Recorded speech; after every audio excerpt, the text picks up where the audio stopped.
From the streets of Cairo to the vicious civil war in Syria,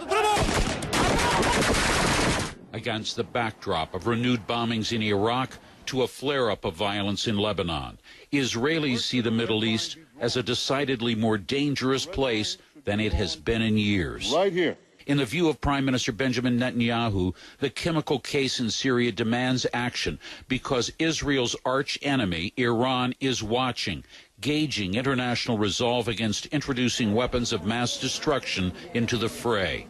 In a country sometimes consumed by Iran's perceived drive to obtain nuclear weapons, Israelis have been alarmed at President Barack Obama's hesitation to strike. There is concern that maybe, this hesitant America, an America that, for some understandable reasons, by the way, no longer wants to be the world's policeman, no longer is prepared always to stand up for the rights of innocence and to stand up for freedom around the world. From an Israeli perspective, that's very worrying because we're a very small country on the western edge of a largely extremely hostile and utterly unstable landmass. So from that point of view, the big picture is worrying for Israelis.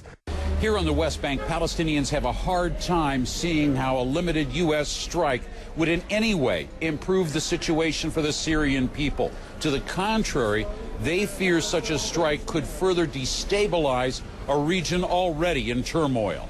We do not need more violence. We do not need more wars. The U.S. doesn't need more wars. There are political, diplomatic, peaceful ways of resolving conflicts, of engaging positively rather than negatively. Injecting more violence into an already volatile and violent situation isn't going to produce results. It will provoke even greater responses.